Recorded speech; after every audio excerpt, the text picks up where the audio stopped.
शिबू सोरेन, हेमंत सोरेन, बसंत सोरेन, सीता सोरेन, वो गढ़ कहा जाता है। अचानक क्या हो गया संथाल परगना में कि चीज़ें अब थोड़ी अलग लगने लगी? भाजपा आपके उम्मीदों पर खरा उतर पाई? बिल्कुल। क्योंकि एक बड़ा माहौल बनाया गया कि भाजपा आदिवासियों के विरोध की पार्टी है, उनका समर्थन नहीं करती, उनके मुद्दे को नहीं समझती। जेएमएम ने वहाँ आदिवासियों को बहुत दिन से गुमराह करने का काम किया है। उन्होंने जे संथाल को, वहाँ के आदिवासियों को सिर्फ वोट बैंक समझा है।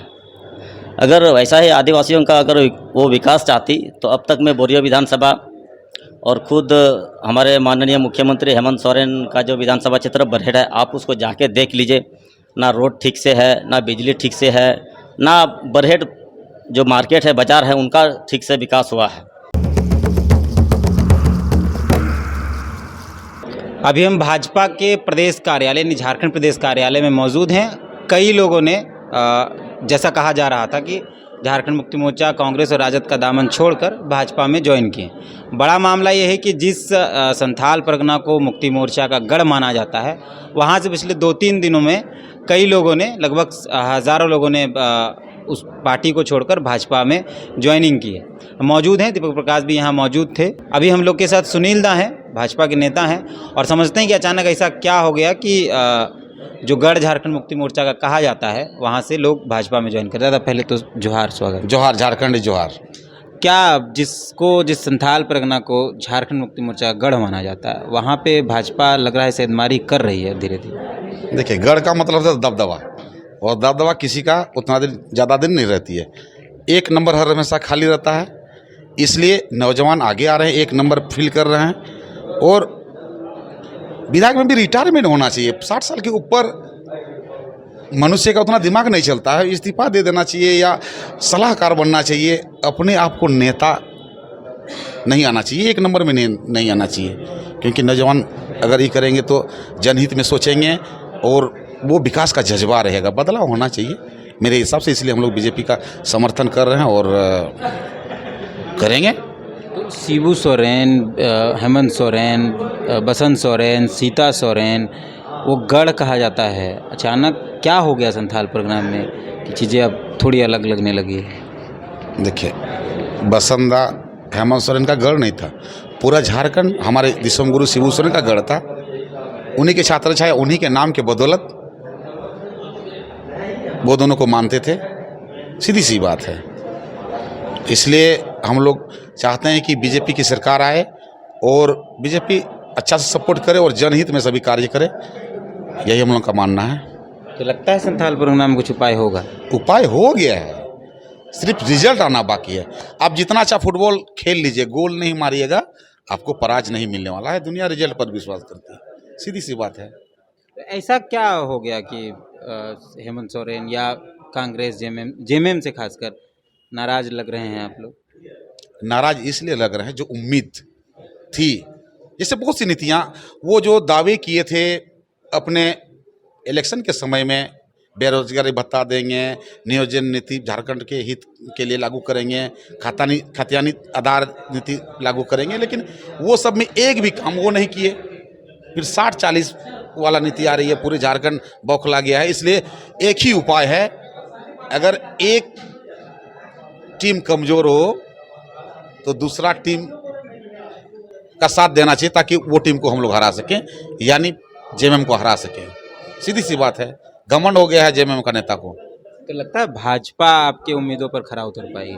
बिल्कुल। क्योंकि एक बड़ा माहौल बनाया गया कि भाजपा आदिवासियों के विरोध की पार्टी है, उनका समर्थन नहीं करती, उनके मुद्दे को नहीं समझती। बात यह है कि हम लोग को जेएमएम सरकार हम लोग बनाए तो ज़्यादा फायदा देके हम लोग उसको वोट दिए थे, लेकिन वो ज़्यादा नुकसान दे रहे हैं।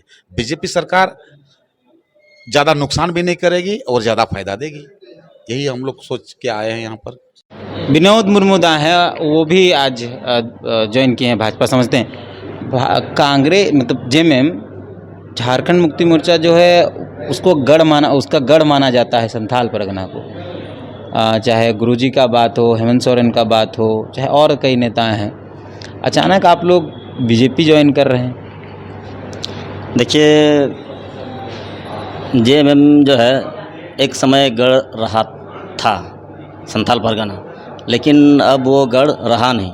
ठीक है, क्योंकि जेएमएम ने वहाँ आदिवासियों को बहुत दिन से गुमराह करने का काम किया है।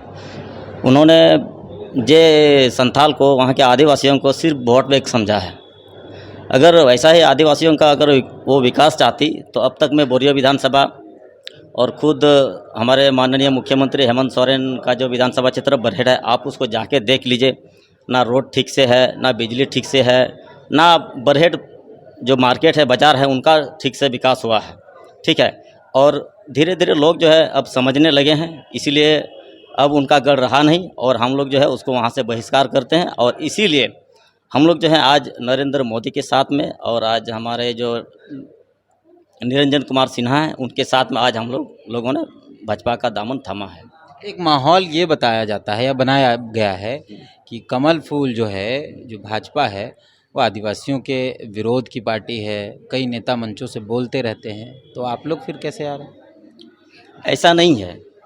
राजनीति में जो है अक्सर लोगों को गुमराह करने का काम जो है नेता लोग करते हैं। ठीक है, और जेएमएम के जितने भी नेता हैं ये लोग वही कर रहे थे, और हम लोग भली भांति समझ गए हैं कि बीजेपी जो है वो आदिवासियों को गुमराह करने का काम वो नहीं कर रही है, बल्कि उनके हित में और उनके विकास का ही काम करती है। दादा, एक बात समझना चाहते हैं, गुरुजी लंबे समय तक वहाँ सांसद रहे हैं, फिर अभी राज्यसभा सांसद भी हैं संथाल परगना में। बिल्कुल सही। बसंत सोरेन विधायक हैं, मुख्यमंत्री जो हैं हेमंत सोरेन वो वहाँ विधायक हैं, मुख्यमंत्री हैं, सीता सोरेन है। तो क्या वो जो विकास पहुंचना चाहिए था संथाल परगना में, लगातार झारखंड मुक्ति मोर्चा वहाँ शीर्ष पर बनी रही, तमाम पॉलिटिकल पार्टियां फेल हो गई संथाल परगना में, मुक्ति मोर्चा ने अपना गढ़ बनाए रखा। आप बता रहे हैं कि अब शायद पकड़ कमज़ोर हुई है, लेकिन फिर भी जब तक तो क्या लगता है विकास नहीं हो पाया वहाँ? क्या तो हुआ क्या? बिल्कुल विकास नहीं हो पाया। अब हम आपको बता दें, 2019 में लोकसभा जब चुनाव था, वहाँ से सांसद में ये सुनील सोरेन जी खड़े थे, हम उनके साथ में थे। ठीक है, और जितने भी दुमका मार्केट को छोड़ करके आप जितने भी आप आउटर एरिया घूमने के लिए चल जाएंगे तो ठीक से पानी का सुविधा नहीं है। लोगों को पानी पीने के लिए बहुत दिक्कत है, चापाकल ठीक से नहीं है, ना पोखर है सिंचाई के लिए। ये सारा चीज़ आप आउटर एरिया में जाएंगे तभी आपको पता चलेगा। सिर्फ दुमका मार्केट में देखने से नहीं होता है, विकास तो आपको गांव-गांव तक पहुंचाना है ना।